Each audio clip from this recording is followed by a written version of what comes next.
Ouais. Ah oui, lui, il est chaud, les yeux. Oui, alors je sais plus ce que je disais parce que j'ai des problèmes. Enfin bref. Mais bonjour, enchanté en tout cas. Je vous présentais une affaire à faire, ma penderie. Enchanté tout le monde. Salut Xavier. C'est ça le télétravail. Hein. Salut Xavier. Ton micro est coupé. Bonjour. Bonjour, ça va? Bah ça va et toi? Ça va et toi? Ouais, ça va bien. Moi, j'ai des copies de tableaux. Moi, j'ai pas une penderie, mais j'ai des faux. Des faux derrière moi. Une bonne occasion aussi. J'avoue que c'est mieux, quoi. C'est quand même mieux. T'as vu, nous, on a fait fort. On a fait un petit fond. Petite ambiance conférence de presse, je trouve. Ouais, exactement. Ouais. Les petites revues de presse, hein, tu sais, les faits divers et tout, quoi. Ah ouais. Bonjour. Bonjour, Yannick. Yannick, il n'y a pas grand monde, tu peux mettre ton micro. Je crois que tu es nouveau. Au début, on arrive encore à se présenter un petit peu. Généralement, au bout de 5 minutes, on ne peut plus, mais Yannick, si tu. Est-ce qu'il est. Tac, il est parti, il revient. Ah, Christophe Clouseau, Patrick Vallon. Ah, ben c'est Patrick Vallon, c'était Patrick. Olivier Madière. Salut, Olivier. Vous pouvez mettre vos micros. Hein. Salut. Bonjour à tous. Bonjour tout le monde. Bonjour. Hello. Ah, Christophe était avec nous la dernière fois. Cécile qui était aussi avec nous. Merci Cécile d'être fidèle. Comment? Je dis merci d'être fidèle maintenant. Ah oui. C'est cool. On ne sait jamais trop parce que c'est vrai que sur LinkedIn, les gens ils se répondent pas trop, hein, c'est pas Facebook, donc on ne sait pas du tout si vous allez venir, pas venir, mais c'est très bien aussi, ça met un peu de suspense. Christophe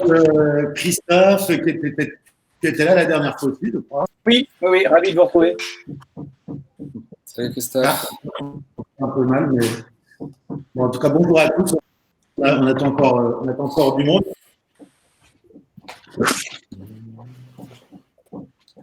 Donc, Bruno. Billy, c'est sur LinkedIn, c'est sur Facebook, c'est sur Twitter, qui se connecte n'importe où, il aura le lien. J'ai mis le lien au public. Sinon, sur l'invite LinkedIn, tout simplement. Oui, parce que Xavier nous rejoint ce soir, Bruno Grodidier, qui avait Mex, quoi, en gros. Qui avait très à cœur. Tu m'entends, Xavier? Pardon? Ah, je disais qu'on a un invité qui est venu spécialement pour toi, qui est Bruno Grodidier, et qui est Mex. Ah oui, d'accord. Salut Bruno. Il n'est pas encore là, mais il arrive. Il est en train de se connecter. Ah oui, cool. Du lourd. Du lourd. Tu peux nous envoyer. Tu peux lui envoyer. Tu lui envoies. Voilà. Est-ce que dans ceux qui sont là, Christophe, Cécile, vous avez quand même vu un petit peu les posts, vous avez suivi de loin ce qui se passait. Est-ce que vous avez compris un petit peu vers quelle direction vous voulez aller avec ce groupe? Juste pour avoir un peu de feedback, vu que j'en ai pas trop sur le groupe, ce que je comprends, hein, c'est pas très marrant. Alors, moi, je t'avoue que j'ai pas du tout regardé. Bon, mais tu es venu quand même, donc c'est le principal. Et toi, Christophe? J'ai cru comprendre qu'on allait travailler, c'est ça? Oh non. Surtout à cette heure-là, tu as vu qu'on a décalé l'horaire. Donc, c'est vraiment pas pour travailler. Non, l'idée, Soyons très clairs, le télétravail, on fait semblant de travailler. Hein. J'ai gagné au loto aujourd'hui, je peux tout dire. Quoi. c'est désolé pour cette intervention. Non, c'est parce qu'il est en remote. C'est parce qu'il est en remote. J'ai des petites notifs. Le petit chat. Oh. Ah, coucou. Mon assistante. Ah, Isabelle, tu peux mettre le micro. Pour l'instant, il n'y a pas grand monde, donc tu peux le droit de dire bonjour de vive voix. Salut Isabelle. Mais oui, non, mais j'ai mis mon micro. Voilà, ok, c'est bon. Tu m'entends? Oui, on t'entend. Salut. Merci hein, d'être fidèle. Tu vois, quand je peux, je me connecte. Ah ben, j'ai l'impression que tu peux à chaque fois, puisque tu es toujours là. Non, pas à chaque fois. Je me suis connectée la première fois. Je vous ai envoyé quelqu'un la deuxième fois. Ah, D'accord. Ghislain Poissonneau de Cothéâtre, je ne sais pas si. Je me souviens plus de tout le monde, mais Mais en tout cas, voilà. Et cette fois-ci, je me reconnecte. Mais alors, je vois que tout a changé et que maintenant, on passe par LinkedIn pour arriver sur Meet. c'est plus simple. Oui, et la qualité est meilleure aussi pour l'instant. En tout cas, on est 15. Pour l'instant, oui, parce qu'il n'y a pas grand monde. Ça va se corser après. C'est bon, tu l'as. Excusez-nous, il y a des petites personnes qui nous demandent encore. Oui, tu peux dire bonjour. Viens dire bonjour. Gaëlle, qui est notre troisième cofondatrice. Bonjour. Salut Gaëlle. Je fais juste un petit coup. Accepté, c'est bon. Salut Thomas. Comment vas-tu? Ton micro. Tu peux activer ton micro, Thomas, on ne t'entend pas. C'est parti. Hop. Ça va très bien, merci. Bonjour à tous. Salut. Salut Thomas. Thomas qui, je l'espère, sera un de nos prochains intervenants, peut-être à la rentrée. En attendant les autres, tu peux peut-être dire rapidement qui tu es, ce que tu fais en quelques mots pour teaser un peu peut-être le prochain sujet. Ouais, je suis designer, je suis cofondateur du collectif BAM, qui est un studio de design qui travaille surtout sur les questions liées aux transformations numériques et également à la transition écologique. Voilà. Donc, vous l'aurez compris, un des sujets qui nous intéresse beaucoup, c'est effectivement l'impact environnemental que peut générer un travail remote, 100% remote ou partiellement remote. Et on a commencé à travailler un peu sur le sujet. On a découvert que c'était pas c'était pas si évident que ça, qu'il y avait du bien, il y avait du moins bien. Et on va cet été creuser un peu le sujet pour revenir en septembre avec un live sur ce sujet. Il est 19h07, on va commencer, puis les autres arriveront un petit peu en cours de route. Ce que je vous propose, alors déjà, je vous explique un petit peu. Effectivement, on est dans un format qui est un peu nouveau, un peu plus collaboratif, où j'ai pas de choses moi à raconter aujourd'hui, et je passe plutôt en mode j'ai plein de questions à poser à nos invités que je vais laisser se présenter après. Donc c'est vrai que jusqu'ici on était beaucoup dans le conseil et on avait essayé de tous ensemble de traverser cette période de confinement dans les meilleures conditions possibles. Aujourd'hui, le confinement est terminé et ce qui s'est passé, c'est qu'effectivement à la fin du confinement, on s'est rendu compte que peut-être maintenant que le sujet du remote, et spécialement nos travaux de designer en remote, quand je dis designer, c'est aussi développeur, équipe produit, etc., que tous ces sujets-là, salut Bruno, que tous ces sujets-là devenaient encore plus importants qu'avant et encore plus passionnants, parce que c'est quand on en sort qu'on se dit, finalement, c'était pas si mal. Et donc voilà, on a voulu ouvrir un petit peu. On va désormais parler un peu d'autre chose que purement du design ou la vie de l'agence, etc. Puis on va essayer de s'ouvrir un peu à d'autres choses. Même si aujourd'hui on est encore un petit peu là-dedans avec notre grande question. Et du coup, sur chaque live, on essaiera de répondre à chaque fois une grande question que j'ai voulu légèrement existentielle à chaque fois. Alors, c'est évidemment une des questions auxquelles on ne peut pas répondre, mais des questions qui en amènent d'autres et qui sont en soi intéressantes et sur lesquelles on va pouvoir tous échanger. Donc, la question du jour, vous la connaissez, ou peut-être pas, je vous la donne.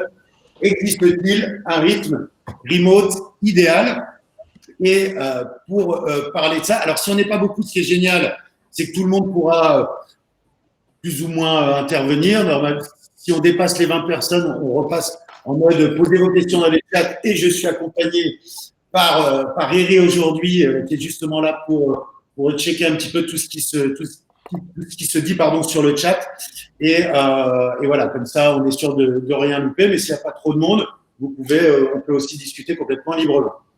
Donc, pour échanger autour de ce sujet, j'ai fait des recherches et je suis tombé sur un profil super intéressant qui est Émilie Lebrun, que je vais laisser se présenter rapidement avant de commencer les questions. Je vais faire présenter un petit peu de tout le monde. On t'écoute, Émilie. Eh bien, déjà, bonsoir à tous. C'est super sympa de m'avoir invité, Nicolas. Moi, je suis ravie de pouvoir un peu venir parler du remote.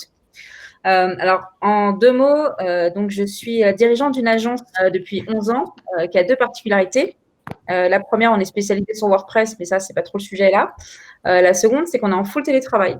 Donc aujourd'hui, on a 16 salariés qui travaillent entièrement à distance. On a commencé à basculer sur le télétravail il y a 6 ans. Et en 2017, j'ai carrément fermé les bureaux. Tout le monde a quitté Paris et sa banlieue. Et on travaille aujourd'hui tous éclatés à travers la France en full télétravail.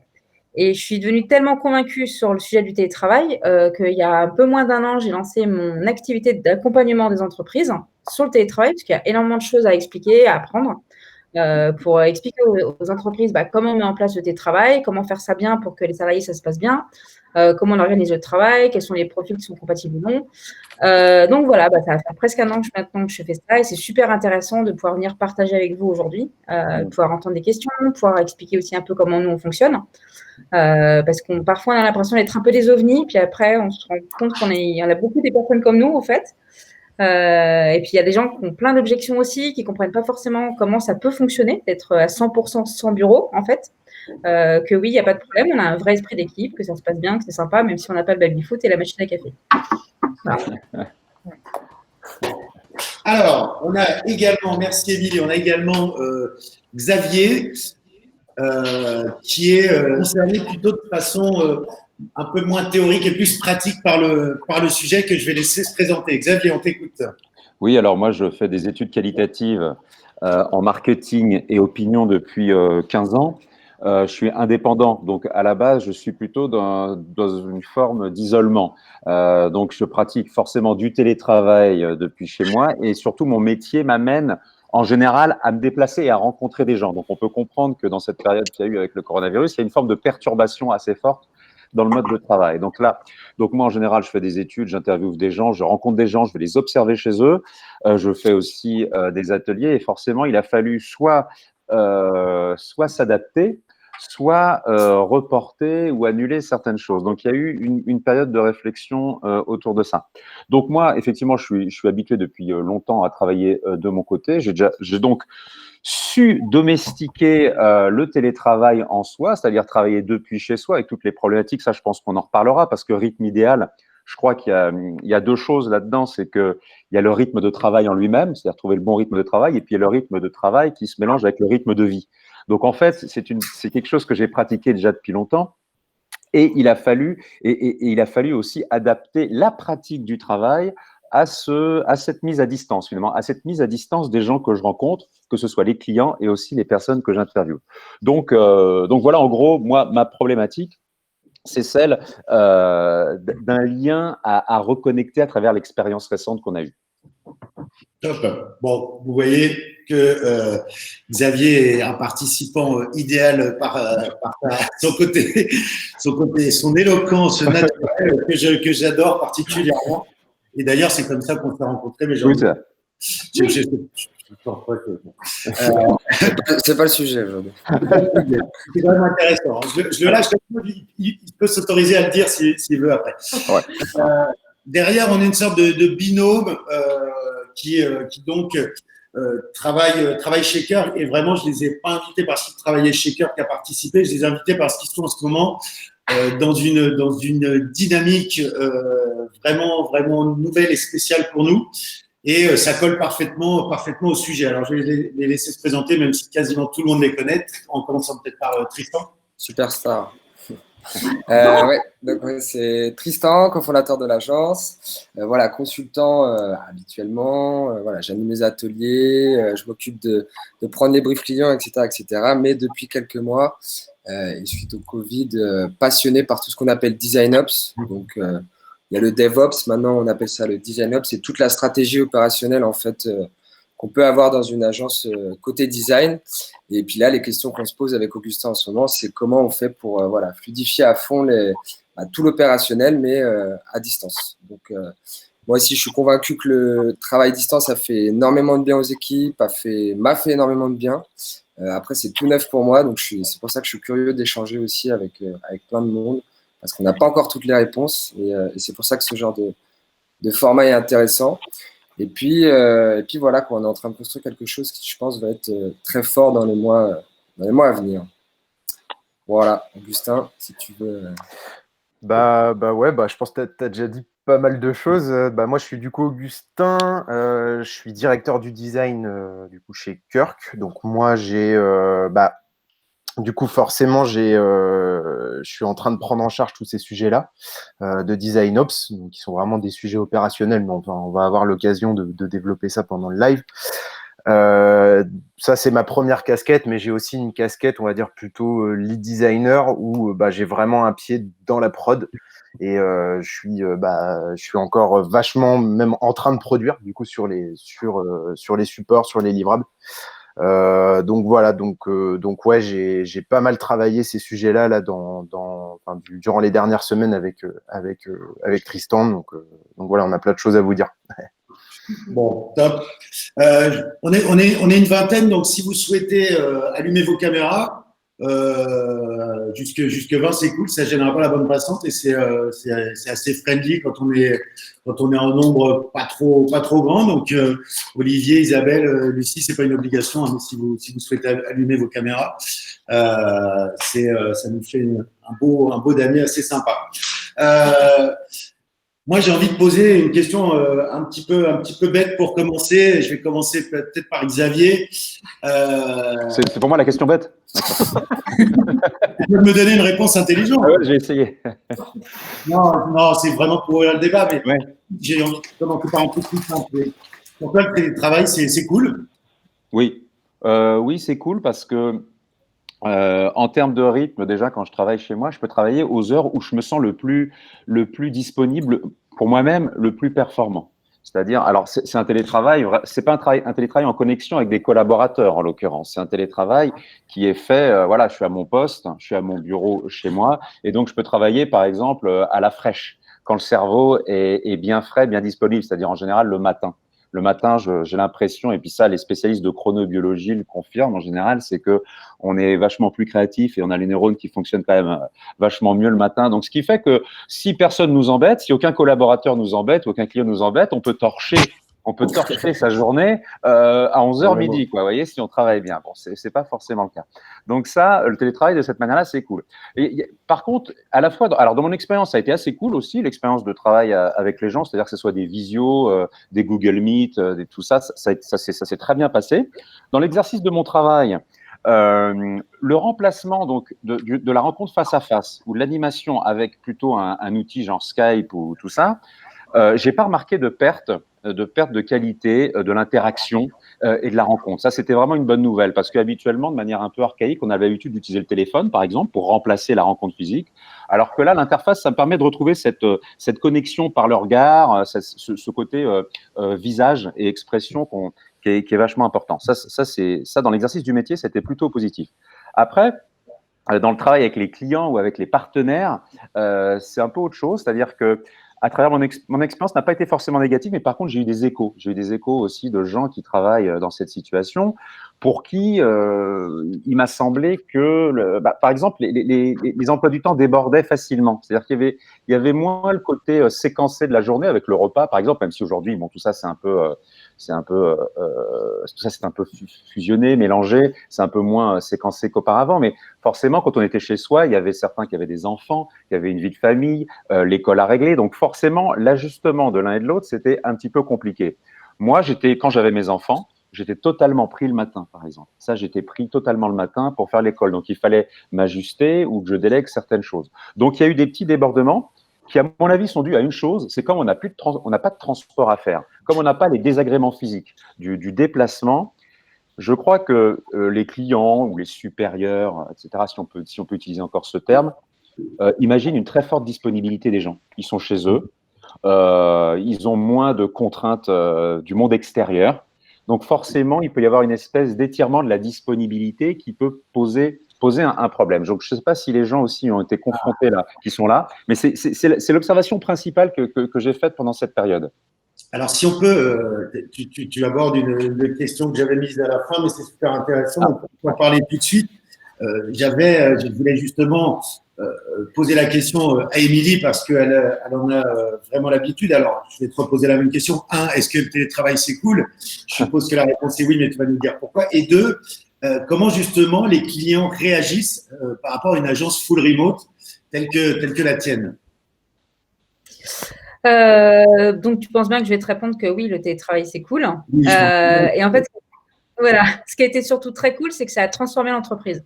C'est-à-dire qu'avant, quand on avait des bureaux, j'avais un peu la fâcheuse tendance à ce que tout passe par moi et être hyper dans le contrôle. C'est pas que je faisais pas confiance à l'équipe, etc. Mais j'étais quand même dans un mode où je regardais tout ce qui se passait, j'écoutais tout ce qui se passait, je suivais tout ce qui se passait.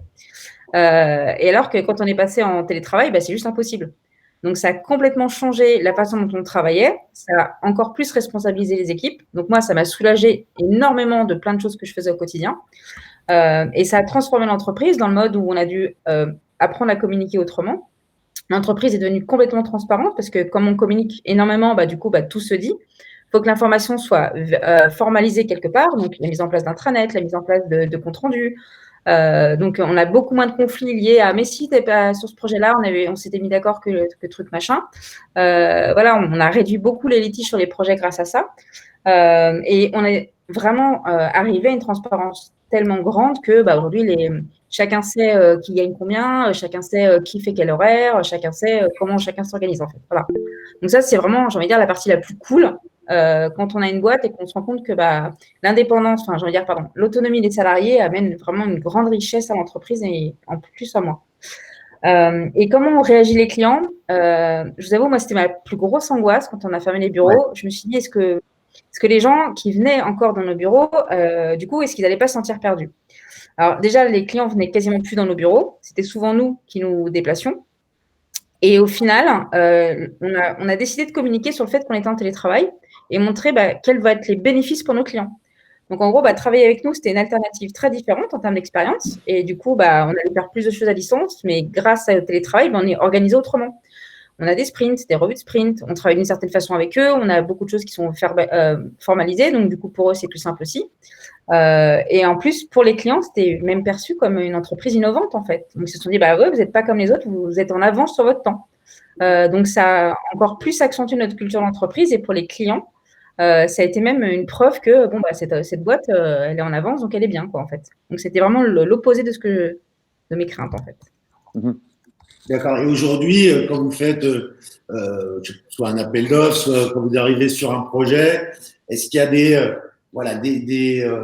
grands messages ou des choses? Tu vois, nous, quand on fait un appel d'offres, c'est la réponse séquencée de manière assez classique, mais on met quand même en avant notre force sur les workshops, notre côté collaboratif, etc., etc. Est-ce que vous avez un truc, en fait, c'est quoi les grands arguments que vous mettez en avant pour ces presse? Enfin, pour ces presse, c'est une bonne façon de synthétiser, mais… On voit quand même des clients. C'est-à-dire qu'on a certains clients qui, notamment sur des gros projets où on se déplace toujours, on a quand même des ateliers avec eux. J'ai envie de dire, la rencontre physique existe toujours, comme les appels d'offres, quand il faut aller les défendre dans les bureaux, on y va toujours. Voilà, ça ne change pas. Par contre, dans notre présentation, ce qu'on va mettre en avant, c'est l'organisation qui va avec le télétravail et la confiance qu'on a mis dans nos collaborateurs qu'eux vont retrouver parce qu'ils vont vraiment travailler dans une ambiance très sereine, en fait. Parce que mine de rien, le fait que chacun travaille chez soi, on est quand même beaucoup plus détendu. On ne prend plus le métro, on ne prend plus tout ce qui était un peu stressant dans Paris. Donc, généralement, tout le monde est hyper zen. Donc, même pour nos clients, d'ailleurs, c'est aussi ce qu'on va mettre en avant, que ça va être une expérience, j'ai envie de dire, dans la bienveillance, dans l'échange et dans la confiance, en fait. Voilà. Donc, c'est genre des choses qui les touchent aussi pour eux se projeter dans un projet qui va être cool, en fait. Ouais, et il y a Cécile qui écrit et qui donne une nuance qu'il faut garder en tête, effectivement, c'est que le remote, c'est pas forcément travailler de chez soi, c'est juste travailler à distance. Et on va garder ça en tête parce que c'est vrai que même moi, tu vois, quand j'en parle, j'ai tendance à penser il y a beaucoup de nomades dans le monde, Christophe dit. Vous êtes, les gens sont chez eux, c'est une agence où les gens travaillent de chez eux, si j'ai bien compris. Alors, la majorité, oui, notamment parce qu'on a des parents, etc. Mais on a aussi des parents qui travaillent dans les coworks pour ne serait-ce que faire une bonne séparation. En fait, ils ont le choix. Chacun peut décider de soit travailler de chez lui, soit de travailler dans un cowork. Moi, la seule info dont j'ai besoin de savoir en tant qu'employeur, c'est où la personne se situe à l'instant T quand elle travaille. Ouais. Et moi, je suis celle qui bouge le plus. Globalement, là, tu vois, je suis dans le sud, voilà, je bouge énormément. Et c'est aussi grâce au télétravail que je peux bouger un peu comme je veux, voyager tout en continuant à bosser. Alors que mes salariés, ils sont un peu plus casaniers. Hein. Eux, ils sont contents d'être chez eux, ils ont leur petit bureau, ils ont leur rythme, voilà, ils ont leur routine, ils sont bien chez eux. Mais effectivement, les espaces de cowork, c'est aussi sympa, en fait, parce que ça leur permet de voir des gens, de rencontrer d'autres personnes. Mais on parle, oui, je crois que dans les dernières stats, je crois que 85% des gens, quand ils font du télétravail, ils sont chez eux. Oui, je pense aussi, mais effectivement, c'est vrai qu'il faut qu'on garde ça en tête. Je vais passer la parole à Tristan et Augustin, leur posant toujours la même question. Est-ce que pour vous, le télétravail, c'est cool, même si Augustin est obligé de répondre oui, parce que c'est le pauvre, c'est son patron qui lui pose la question. Non, mais même, c'est une réponse très sincère. Je te dis oui. Est-ce que c'est cool? Pourquoi c'est cool? Et après, je vous demanderai de nous définir rapidement un petit peu ce que c'est le design ops pour l'introduire et qu'on puisse en parler un peu librement après. Tu veux commencer, Augustin? Ouais, moi je peux commencer. Déjà, ouais, effectivement, c'est cool, hein, c'est très très cool. Moi, j'aime beaucoup, j'apprécie beaucoup, notamment par rapport au transport. Hein. Moi, c'est vraiment sur des trucs très très concrets. Hein. Les transports, mais c'est quelque chose qui me gonfle pas mal. Et rien que ça permet de pouvoir souffler et de s'organiser différemment. Et moi, c'est vraiment un gros kiff. En ce qui concerne le design ops, alors le design ops, tout simplement, pour donner une définition assez rapide, déjà c'est qu'il n'y a pas une définition claire et qui est partagée par tout le monde à travers le monde. C'est un concept qui est très peu connu, qui est très peu défini, alors que en réalité, tout le monde le fait plus ou moins en réalité. Design ops, en fait, ops c'est pour opérationnel. Donc, c'est tout simplement comment on s'organise de manière opérationnelle dans une équipe de design pour faire de la production en design. Et donc, en gros, il y a 3 piliers. Le premier, c'est la méthode, le workflow. Quelle méthode on met en place, quels outils on va utiliser, sur quelles ressources on va se baser, quels livrables on va créer, on va concevoir. Et surtout, comment est-ce qu'on la maintient, cette méthode, au fil du temps? Comment est-ce qu'on l'améliore aussi? Donc, ça veut dire faire de la veille aussi sur ces différents outils, etc. Donc, ça, c'est vraiment le premier pilier. Le deuxième pilier, c'est vraiment la mesure de l'impact de notre travail en design. C'est tout simplement quel KPI on va mettre en place et surveiller sur quel projet ou sur quel client, dans le cas d'une agence. Donc, nous, c'est notre cas, par exemple. Et enfin, le dernier pilier, c'est l'humain, tout simplement. C'est le suivi professionnel des équipes. Quelles vont être les compétences ou les qualifications que les équipes vont devoir acquérir et quels vont être leurs objectifs professionnels aussi à eux, personnellement. Et quel rôle vont-ils avoir dans l'équipe? Est-ce que telle personne va être lead designer ou designer senior parce que tout simplement l'agence en a besoin, ou parce que c'est aussi son objectif à elle professionnellement. Donc voilà, en gros, globalement, le design ops, c'est ça.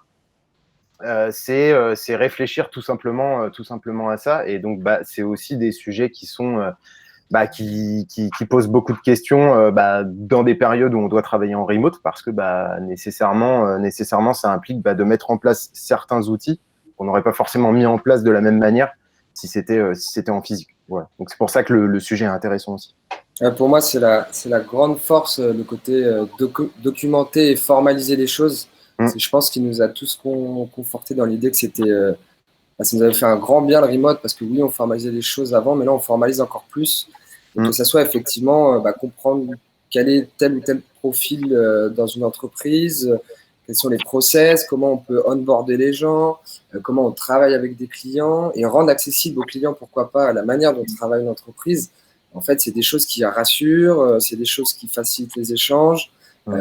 C'est ce que tout le monde appelle les wikis, mais ça va un peu plus loin maintenant, parce qu'il faut prendre plein plein de branches en compte et voilà. Et le remote et le design up sont pour moi très intimement liés. Et voilà, dans la manière de créer il a fallu se poser des questions dans la manière de créer des routines chez Kirk. C'est tout bête, mais c'est assez fou de se dire que depuis 4 mois, on se fait des daily meetings de 30 minutes tous les matins. Il n'y en a pas un. Alors, il y en a peut-être un que j'ai loupé, un tel a loupé ou quoi, mais en général, on a un taux de réussite. À l'heure, en général. Exactement, hein, Eric. La personne à ta droite ou plutôt à ta gauche, Nicolas. Mais on ne le citera pas, bien évidemment, hein, par devoir de discrétion, c'est important. Non, mais Martin, ici nommé, pardon, désolé. C'est un truc de fou de se dire que depuis 4 mois, voilà, on est un peu explosés tous en France et qu'à 9h30 pétante, tout le monde est là, pleine patate, les yeux ouverts parce qu'effectivement, ils n'ont pas eu, ils sont peut-être pas levés 10 minutes avant, mais ils ne sont pas levés 1h30 avant non plus pour prendre un métro blindé à Paname. Alors, voilà. Même, on a essayé de mettre en place avec Tristan, ça fait 6 ans qu'on essaye de mettre en place en physique. On le lance, 2 semaines après, ça meurt. On revient dessus 1 an après, ça repart. On n'a jamais réussi à le faire. En fait, les routines, c'est ça qui est fou. C'est les routines, on n'avait jamais réussi à les rendre applicables et est-ce qu'elles durent dans le temps. Là, on a créé même les reporting des designers, c'est-à-dire tous les jours, bah oui, on aimerait comprendre si tu as réalisé les objectifs qu'on t'a donné le matin, est-ce que tu as des problèmes, etc. Donc, en plus, toujours pareil, de formaliser les choses, tu les vois, donc tout de suite, ça s'ancre en tête et le lendemain, tu peux en parler plus facilement.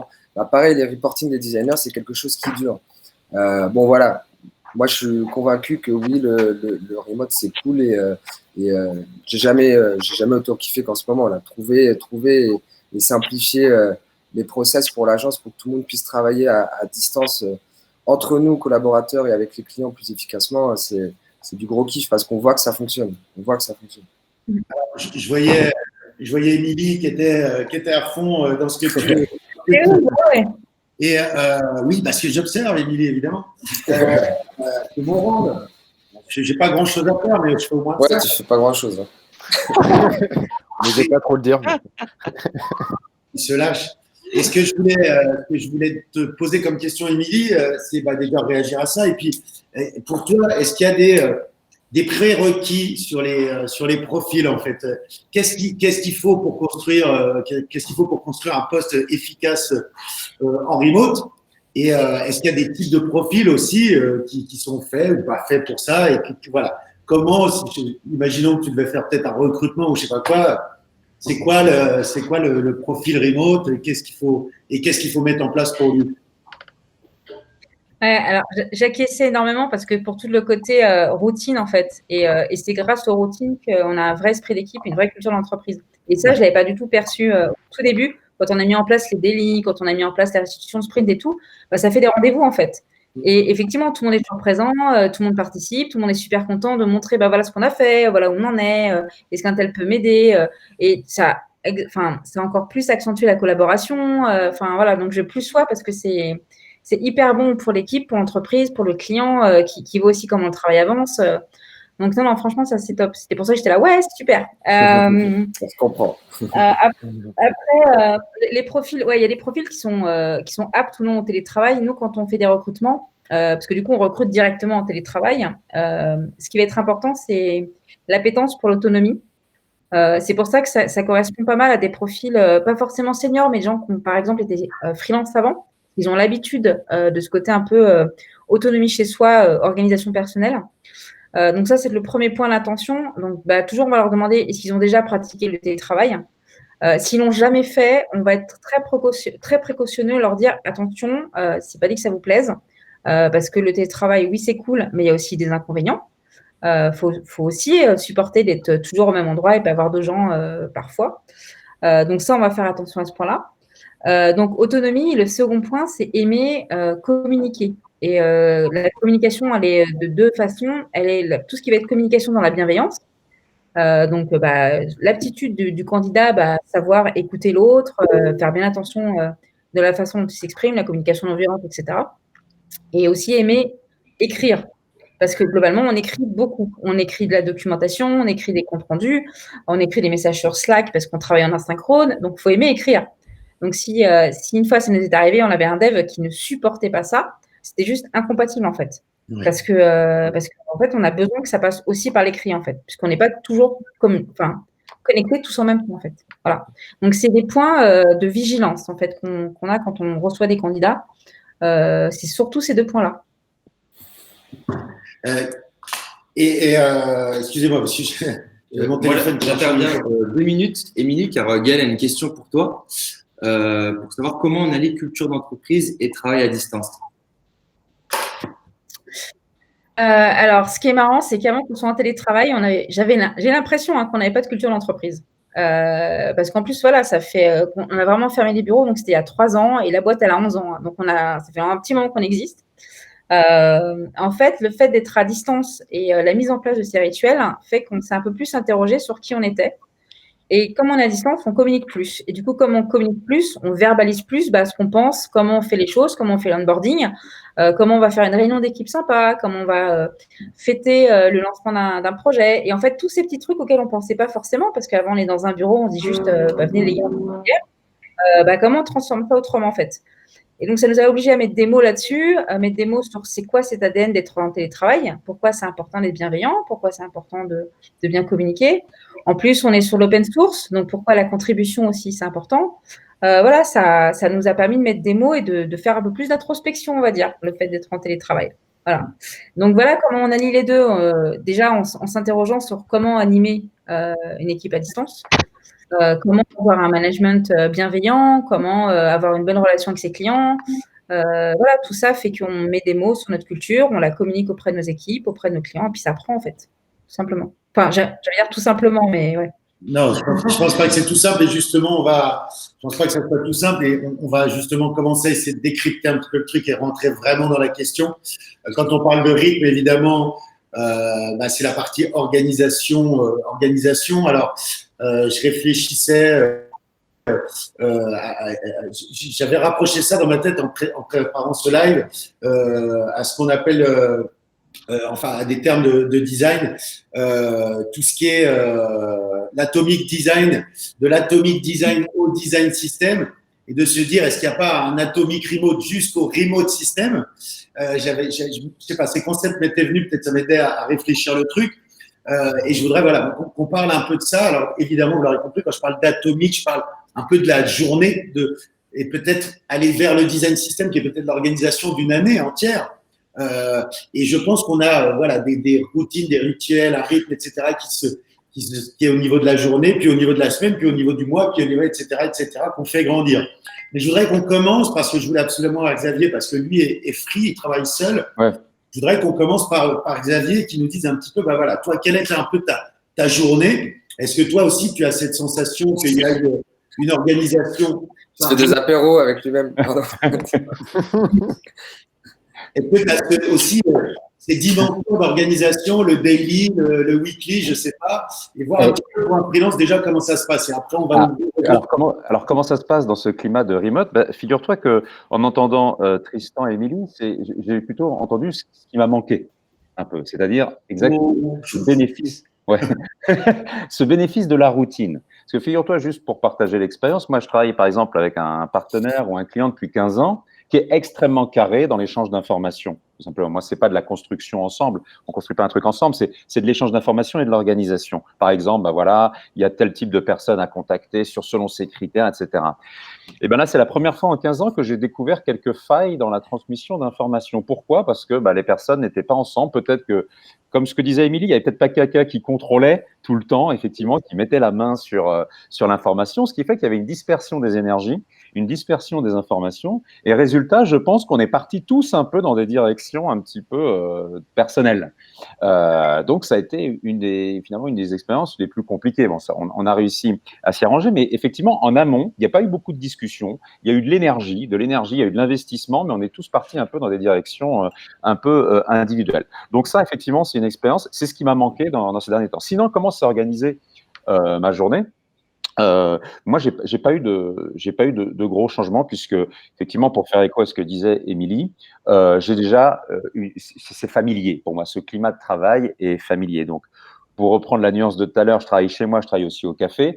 Là, les cafés étaient fermés, donc ça a été une complexité supplémentaire. C'est-à-dire que j'ai eu un sentiment d'isolement un petit peu plus fort. J'avais pas mon mécanisme de pause, mon mécanisme de respiration, qui est, même si le fait de passer au café, même travailler au café, c'est une forme de pause et de coupure. Donc, c'est vrai que c'était assez monolithique. Voilà, les journées étaient beaucoup plus monolithiques qu'auparavant.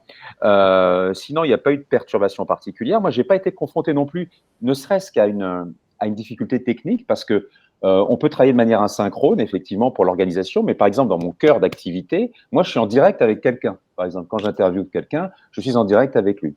Moi, ça m'est pas arrivé, mais par exemple, ma copine qui fait des visioconférences a eu tout simplement des coupures, ne serait-ce que des coupures, des choses à gérer de cet ordre-là qui étaient vraiment complexes. Donc moi, l'outil technique a bien fonctionné. Donc, en gros, il n'y a pas eu de changement majeur dans mon organisation. Par contre, psychologiquement, il y a quand même eu un effet de chape qui était un peu plus important. Donc, le rythme n'a pas été changé, mais finalement, c'était un peu plutôt le climat. Quand même. Le climat, pour moi, était un tout petit peu plus pesant qu'habituellement. Sinon, le travail en lui-même et les prestations, il n'y a pas eu de perte de qualité du travail et de la prestation, sauf ces problèmes d'ajustement, d'organisation et ce manque de communication en amont pour fonctionner tous ensemble dans la même direction. Voilà. Alors, la même question un petit peu pour toi, Émilie. Je suppose que là, tu vas développer. Donc, en rentrant vraiment dans le concret, bah voilà, comment découper sa journée pour bien travailler en remote, comment découper bien sa semaine et quels sont un peu tous les rituels qui sont associés à tout ça. Donc, il ne s'agit pas de dire ça, c'est le format idéal, mais ça nous intéresse vachement d'avoir des exemples très concrets de ce qui se passe. De ce qui se passe chez vous, moi, c'est la première agence 100% remote finalement que je découvre, la vôtre. Hein. Bon, je m'étais pas super intéressé au sujet, mais c'est vrai que quand j'ai vu ça m'a et le fait que vous communiquiez dessus, c'était super intéressant. Donc, on a envie d'avoir des petits trucs, tout du moins de voir comment vous faites dans les grandes lignes. Alors, j'ai envie de te dire déjà, on a de tout. On a du psychorigide. Alors, je dis psychorigide, c'est-à-dire que la personne qui va arriver tous les matins presque à la même heure va lancer son petit pomodoro, son petit timer pour être sûr qu'à telle heure, c'est terminé et bien vraiment séparer vie pro, vie perso. Donc, ça, c'est une catégorie de salariés. Et on a d'autres catégories qui sont un peu plus à la Walou, qui viennent quand ils se sont réveillés, mais qui viennent toujours au délit, ça ne change pas, et qui vont avoir tendance à prendre des pauses dans leur journée pour aller au sport, pour aller faire l'escalade, pour aller, je sais pas, un apéro, j'en sais rien. Des fois, je ne sais même pas toujours où ils vont. Puis ils reviennent un peu. Donc, ils vont être plus dans une segmentation de travail, dans un découpage de journée complètement différent. Déjà, tu as de la chance parce que nous, s'ils partent à l'apéro, ils ne vont plus. Hein. mais pas toujours. Et des fois, ils reviennent à pas d'heure. Et du coup, c'est ça aussi qu'il faut que j'arrive à gérer. C'est que des fois, ils reviennent à pas d'heure. Oui. Et il faut aussi qu'ils préservent leur vie personnelle, en fait. Et ce n'est pas toujours ça qui est facile. Et moi, perso, me concernant, je suis totalement anarchiste. Enfin, je suis incapable d'avoir une discipline. Donc, il y a des jours où je vais être un peu plus organisée que d'autres. Ce qui est sûr, c'est que je fais une vraie coupure le midi et c'est vraiment le message dans l'entreprise. C'est le midi, faites une vraie pause. Prenez pas qu'une heure, éventuellement allez faire du sport le midi, allez déjeuner à l'extérieur, allez voir des gens, sortez de chez vous, aérez-vous vraiment la tête. Moi, perso, j'ai besoin de 2 heures tous les midis. Je vais bouquiner, je vais faire un vrai break. J'en ai besoin, en fait. Parce que déjà, le matin, j'ai la phase où je me lève tôt. Du coup, je fais une grosse journée le matin, puis après, l'après-midi, c'est un peu plus cool. Et puis, j'ai la phase où je me lève un peu moins tôt. Et du coup, je sais qu'il faut que je rattrape l'après-midi. Voilà, faire des pauses, intégrer autre chose que du travail, c'est important. On a aussi ceux dont le rythme est impacté par les enfants. Donc, les poser le matin à l'école, aller les chercher pour le midi, leur faire à manger, et puis après, on les ramène à l'école. Voilà, donc ils ont une autre routine, en fait. Voilà. Ce qui est sûr, c'est qu'on a une grande flexibilité de les organisations. Par contre, il y a des réunions où chacun doit être présent. Notamment les restitutions de sprint, le daily matin et les réunions bien sûr fixées dans la semaine. Mais j'ai envie de dire, il y a autant de rythme qu'il y a de salariés aujourd'hui. Et c'est ça aussi où il y a le vrai lâcher prise, hein, c'est que mes gars, ils font ce qu'ils veulent en termes d'organisation. Voilà. Au-delà du daily, est-ce que vous avez un rythme un peu plus weekly, monthly, avec d'autres types de moments où vous devez être ensemble voilà, je ne sais pas du tout comment vous fonctionnez, donc je n'ai pas d'idée. On est en sprint de 2 semaines. Donc, les restitutions de sprint, elles sont forcément séquencées par ces sprints de 2 semaines. On a une réunion hebdo qui est la plus importante, qui est tous les jeudis à 11h45, où tout le monde est connecté et on discute pendant 1 heure, voire des fois plus, de tout, sauf du travail. Voilà. Et c'est le moment. Ça a coupé. Tu as dit de tout sauf du travail.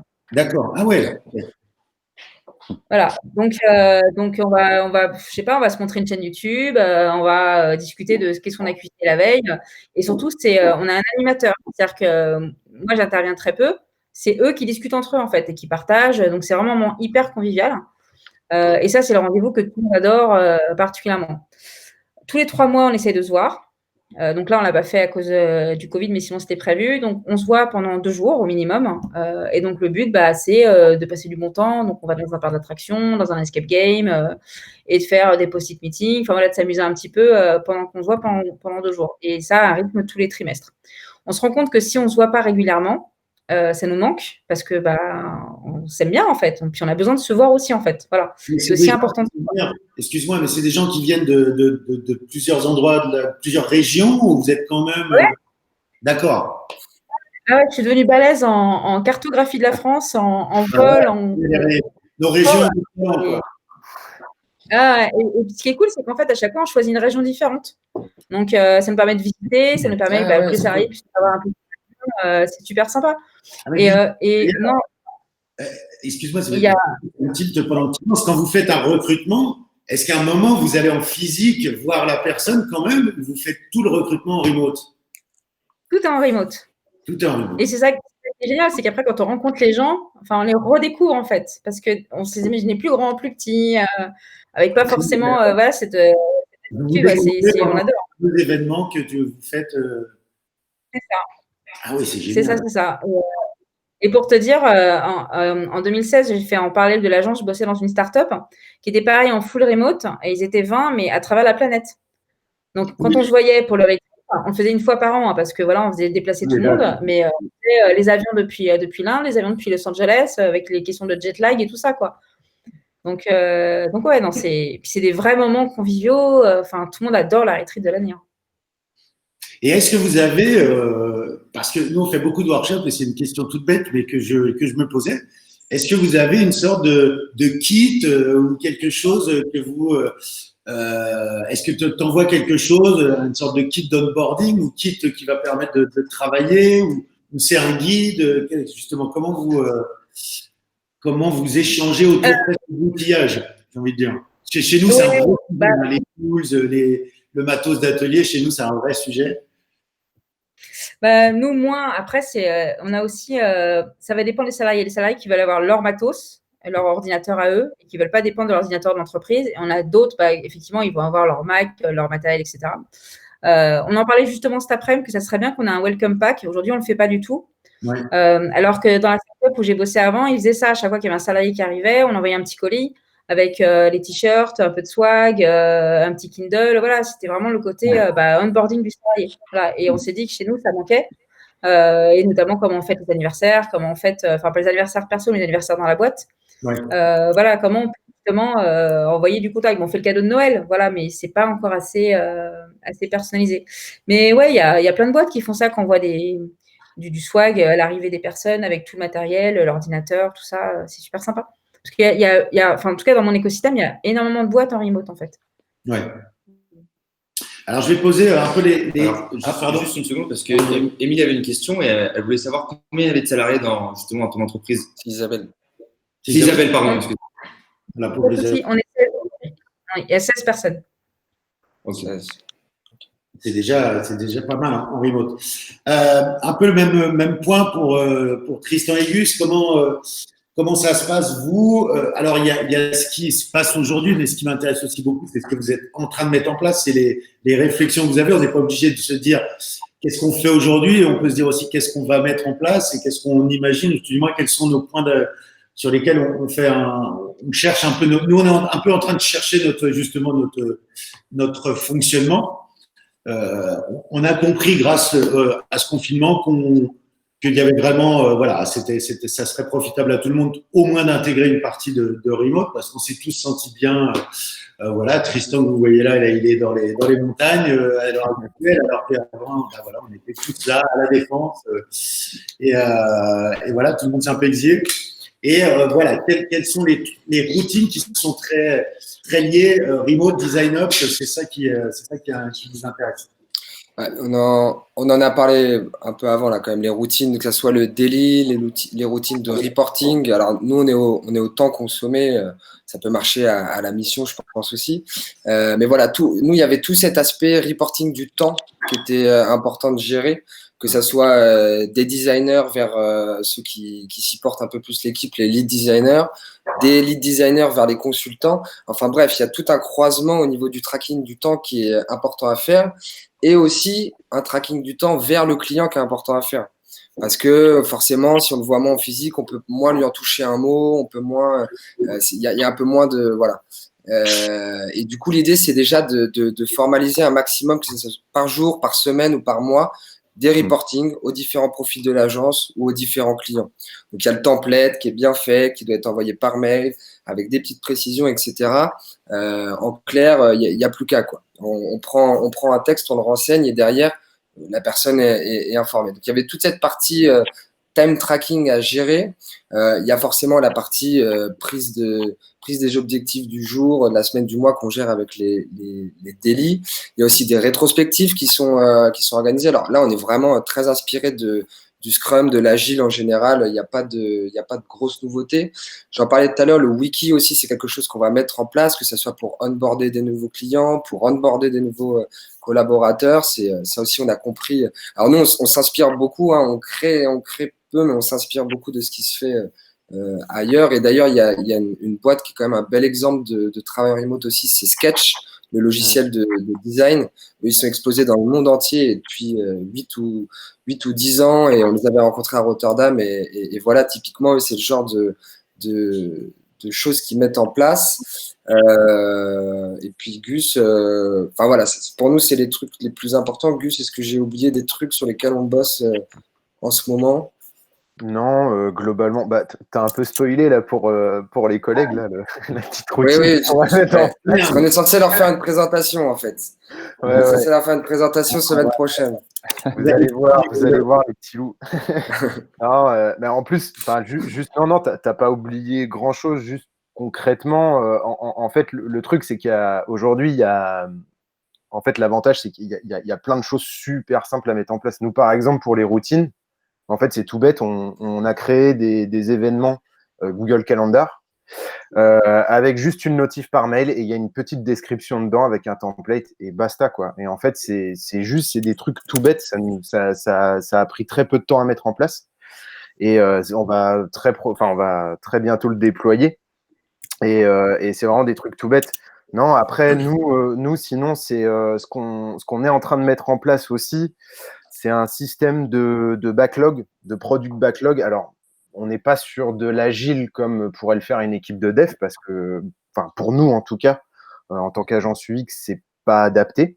Mais voilà, on essaye de mettre en place des choses comme ça qui vont permettre, en fait, tout simplement, à ce que tous les membres de l'équipe soient au courant que voilà, le projet, il en est là à tel moment, cet item de backlog, il est traité par telle personne, il est prioritaire, il a été validé en interne, etc., etc. Et donc, on se en fait, rapproche d'une logique de dev, ouais. On se rapproche vachement d'une logique de dev au niveau du backlog maintenant. Ouais. En tout cas, ouais, on s'en rapproche. Mais il y a certaines choses qu'on va pas utiliser nous en design. Donc déjà, en plus, ça simplifie aussi le process. Et ça simplifie aussi les outils qu'on a utilisés. Et en fait, tu parlais, Émilie, tout à l'heure de ce sentiment, en fait, parce qu'avant, tu avais toujours la volonté d'avoir le full contrôle sur les gens. Et en fait, juste d'avoir des petits outils comme ça, tout simples, qui sont en fait la source de vérité commune à toute l'agence, et le fait que ce soit des documents, des outils qui sont partagés par tous, déjà, en fait, ça permet aussi un petit peu de souffler. Bon, nous, il faut qu'on les expérimente chez nous. Mais moi, je me dis déjà, en premier lieu, je dis, mais en fait, c'est cool, quoi, parce que, après, bon, il faut du temps pour les mettre à jour. Mais une fois qu'ils sont à jour, bah, en fait, voilà, ils sont disponibles et puis bah, tout le monde peut avoir accès à l'information et tout le monde peut être plus autonome aussi, quoi. Donc, c'est pour ça. Bon, super. Alors, je vais m'oser à une question très ouverte que je vais poser à Xavier. Question bête, première, question ouverte. Ouais. Je dis je vais oser parce que c'est une question que je fais sur laquelle tu pourrais développer pendant 2 heures, j'en suis sûr. Je poserai aux autres également et je répondrai même à ma propre question, tu vois. Comme quoi. Elle est hyper ouverte. La question, elle est simple, c'est est-ce que le remote, finalement, ça nous amène à travailler plus ou à travailler moins? Ah. Alors, ça, c'est très politique, ça. Ça fait phrase de politicard, là. Travailler plus. C'est français. Alors, je vais Je vais pas poser à Julien aussi après, mais d'une autre façon. C'est une question qui est pas ouverte, justement, puisque c'est plus, moins ou mieux ta question, d'ailleurs. Elle n'est pas si ouverte. Ça, c'est une question. Ouais, elle n'est pas ouverte du tout, ta question. Plus, non, je dirais pas plus, mais non, je dirais pas c'est travailler plus. Mais je dirais que l'adaptation n'est pas forcément facile parce qu'on a parlé beaucoup de reporting, de s'écrire, de s'accorder. Or, moi, finalement, d'un point de vue personnel, j'aime être dans l'énergie du truc, d'être hyper autonome, justement de conduire les choses dans ses pulsations, dans son tempo. Donc, effectivement, le fait de devoir toujours reporter des choses, c'est plus compliqué. Donc, je dirais qu'il y a une surcharge de travail qui est d'un autre ordre, effectivement, celui de la communication, de la fluidification. Donc, moi, finalement, je dirais que c'est travailler un petit peu plus parce qu'on est obligé de faire voilà, des éléments de communication un peu plus formels. Sinon, sur la nature, sur le cœur de travail en lui-même, je dirais non, pas plus. Voilà, en gros, un petit peu plus, d'un autre ordre. Et derrière, la question derrière, c'est aussi comment fixer les limites entre vie personnelle, vie professionnelle. Je pense que les deux choses sont très, très liées. Bah, en plus, oui. Donc, moi, disons qu'il y a un rythme, il y a une inertie globale. Moi, j'explose l'après-midi, par exemple, pour reprendre vraiment un emploi du temps séquencé. Je disais le matin, on travaille super bien, donc c'est le moment privilégié. Si tu as tes enfants à ce moment-là pour faire l'école pendant le confinement, bah là, c'est râpé. Il faut que tu t'adaptes, faut que tu changes d'emploi du temps, en gros. Il faut que tu travailles le soir. Je veux dire, voilà. En général, dans la méthode de travail, c'est le matin et le soir, en gros. L'après-midi, il explose. Là, que ce soit en remote ou autrement. Finalement. C'était quoi ta question finalement? La question, c'est comment on fixe un peu les limites entre la vie perso, le travail. Alors, le télétravail en général, moi, ça fait 15 ans que je suis en télétravail, en gros, puisque je suis freelance ou consultant, etc., depuis 15 ans. La grosse difficulté, c'est le mélange des espaces, l'espace privé et l'espace professionnel. Pendant longtemps, c'était mon espace privé qui affectait mon espace professionnel. La vaisselle dans l'évier, qui d'un seul coup me fait de l'œil, et puis bon, voilà, ça me dérange, et puis j'allume la télé, à l'époque où j'avais une télé, etc. Voilà, vous voyez, ça fait longtemps que j'étais dans le free, et voilà, c'est dans ce sens-là. Maintenant, c'est le contraire, c'est-à-dire que ma maison est devenue mon bureau, et ça, c'est le gros problème.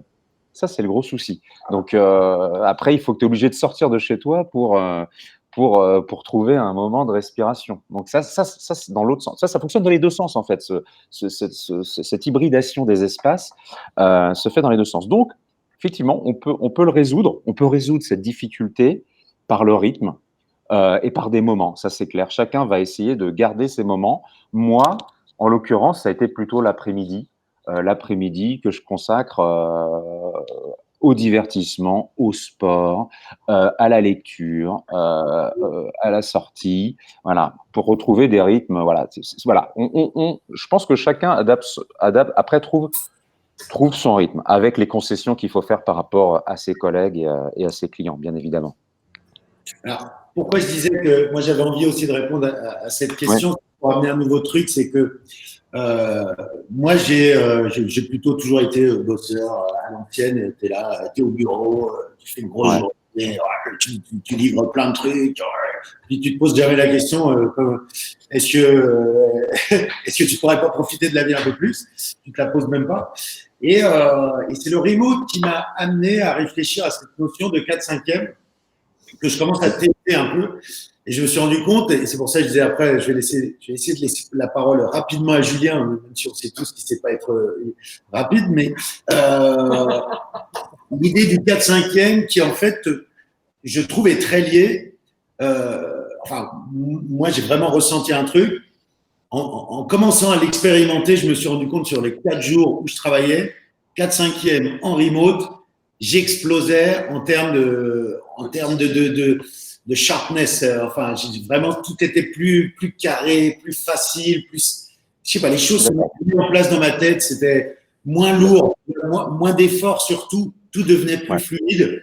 Et par contre, quand je coupe, quand je fais ma journée un peu off, moi, je suis toujours obligé de travailler 1 heure. Je suis là sur le daily meeting ou un petit truc, mais quand tu cut, bam, tu te forces justement à ne plus rien faire. Et en fait, avec un peu de pratique, ça amène quelque chose d'incroyable. Et c'est pour ça, alors, je vais laisser réagir Julien aussi, parce justement, je sais qu'il travaille en 4/5e et il a une vision assez, alors il est très, très occupé. Il profite aussi vraiment de son 5e jour. On ne fait pas pour se reposer, mais parce qu'on a d'autres activités, mais ça suffit pour se vider l'esprit, en fait. Les 2 activités deviennent fortes. Toi, mon Juju, est-ce que le 4/5e plus remote, est-ce que tu sens une fusion, en fait, une cohérence entre ces 2 modes de travail? Il a frisé, je crois. On va donner la parole à Isabelle qui voulait prendre la parole justement sur la répartition de la vie pro, la vie perso. Isabelle, on t'écoute. Ah, sur la vie pro, la vie perso, moi, j'écoutais tout ce qui se disait et en fait, donc nous, chez Pixelis, on est aussi, on avait l'habitude du télétravail. Bon, là, ça l'a largement accéléré ou ça l'a largement mis à l'épreuve, on va dire. Et du coup, moi, j'ai fait le constat qu'en fait, j'avais du mal à trouver des moments pour moi.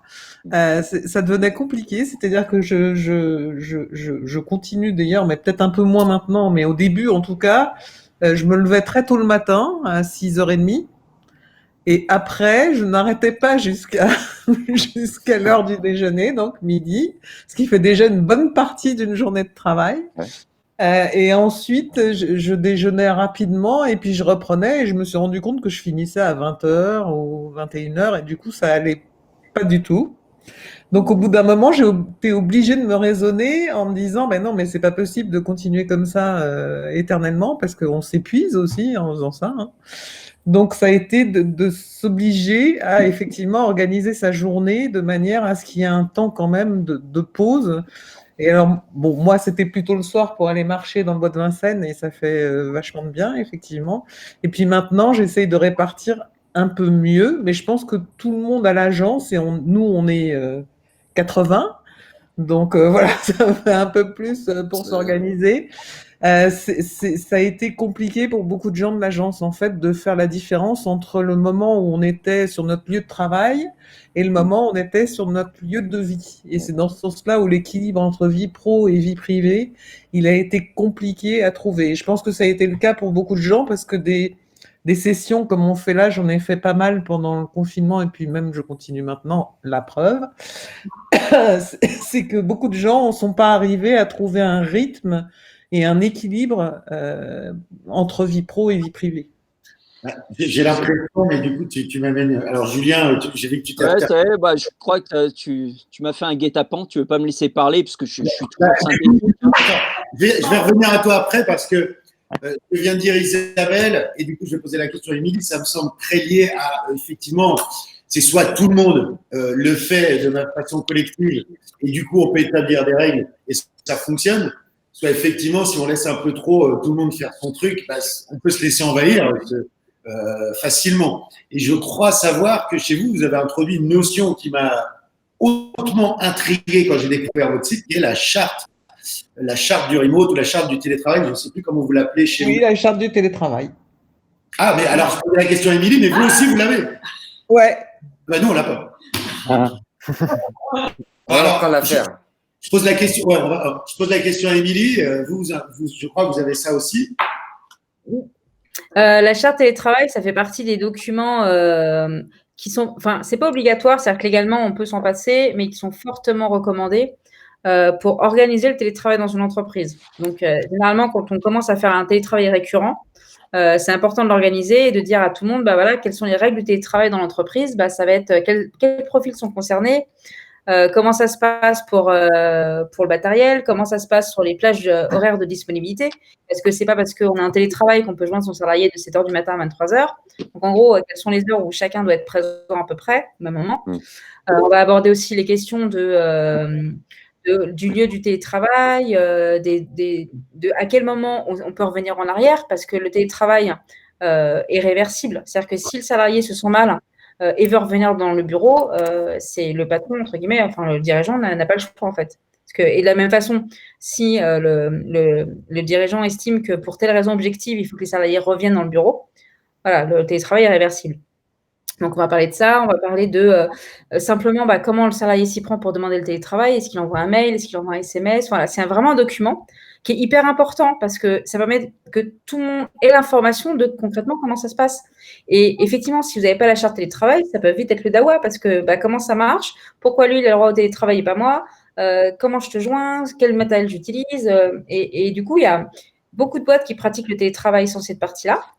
Et puis après, forcément, c'est un peu vulgairement le bordel. Bah oui, parce que quand on met en place une organisation, il faut se mettre d'accord sur c'est quoi l'organisation, c'est quoi les règles du jeu, comment ça se passe. Voilà. Et enfin voilà, la charte télétravail, c'est vraiment le document que je recommande le plus à tout le monde parce que si vous voulez que les choses se passent bien, mettez-vous d'accord sur c'est quoi les règles du jeu en fait. Ouais. Voilà.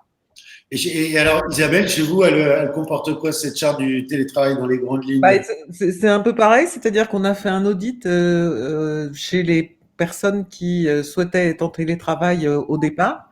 Donc, il y a eu un audit simplement pour savoir si les connexions pouvaient permettre de le faire, si l'équipement était suffisant pour le faire aussi. Ensuite, il y a des règles effectivement qui sont que on doit quand même respecter les routines ou les rendez-vous qui sont donnés